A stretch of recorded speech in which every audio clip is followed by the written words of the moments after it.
Well, I will continue with the topic I was giving you recently concerning NVDA chip production by the American company, and this chip is very vital, and it's a recent adjustment or upgrade from the Bison chip that was created some years back.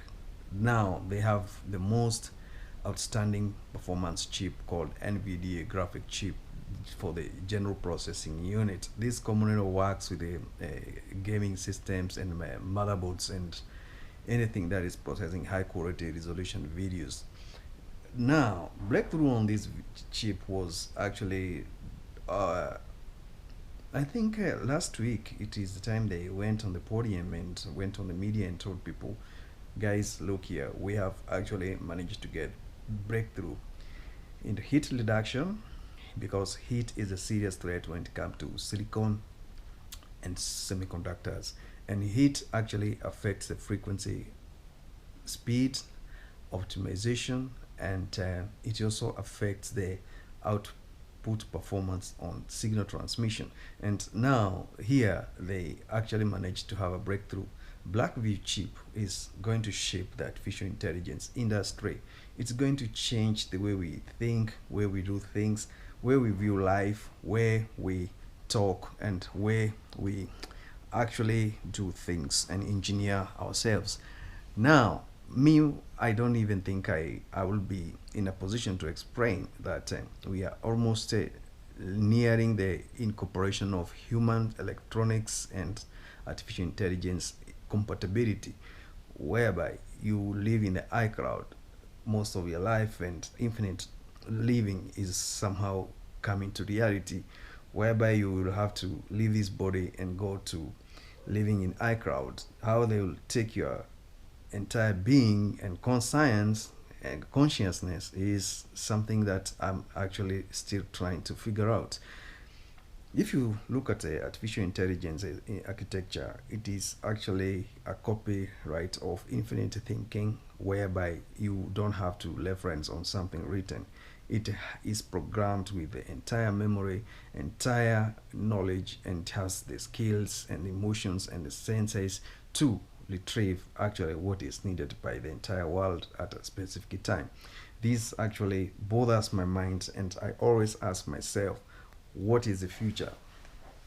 If we have reached that level, then what next? Because now most of the jobs as we speak are rendered useless, and people will have to scavenge to go back to school and try to refresh their courses in coding and other scientific institutions whereby they are teaching anything to do with artificial intelligence. Me, I don't know what we are going to do in the near future because the future humans will be half robots, half humans. If that is a breakthrough on NVDA chip, then maybe that is the reason why many companies in multi-international companies, particularly in Europe and America, are opting to work remotely, whereby you are not trained to work as physically, you are trained to work electronically because the future holds electronic architecture. Automation has taken place already, and now what is remaining is implementation and interfacing on how to interact with humans. And once that breakthrough is done, definitely you will be in a human level of electronic artificial intelligence scenario.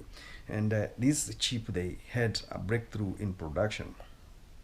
It worries me because countries that do not have scientific background or foundation like Saudi Arabia are scrambling to own investment. How they are doing it is through ordering chips from NVDA company America.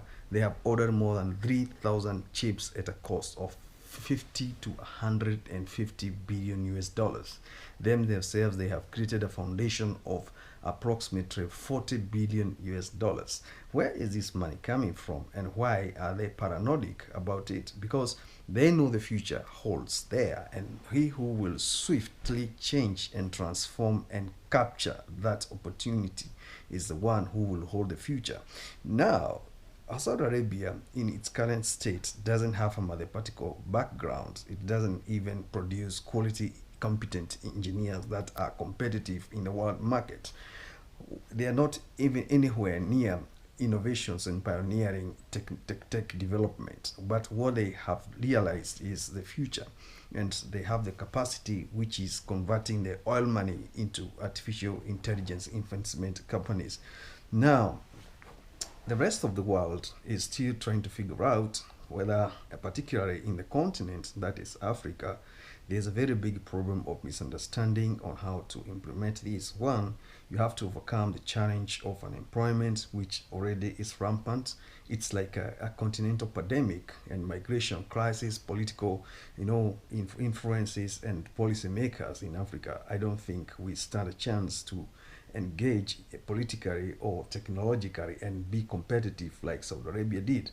Even if Saudi Arabia didn't have the technical know-how or expertise, it is poaching from those lucrative countries and developed advanced countries.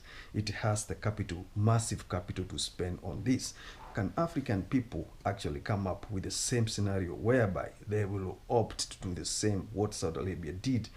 That boggles my mind, because we are far much behind even to overcome the challenge of deploying electricity in the most remote part of Africa or in the continent. If we have not yet overcome energy crisis, then how can we have the guts to go to tech innovations and try to compete there without challenges?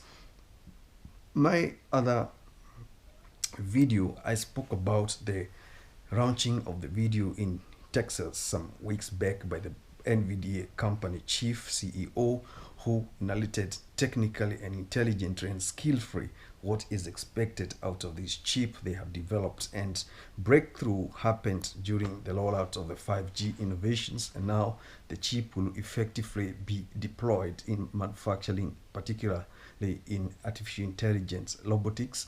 And I'm very sure this is a breakthrough that is holding everyone hostage, because the future looks very bright or blink, because we are not yet there. Running helter-skelter, trying to even comprehend what is the fourth generation of the chip is a very big problem to many innovators. They are still trying to struggle to find out and figure out how to cope with the algorithm competitiveness, which I don't think exists in Africa. Where we stand at the moment is not at competitive situation, we stand at dilemma situation. And this dilemma position requires thinking deep and interacting widely, which I doubt we are at that level yet.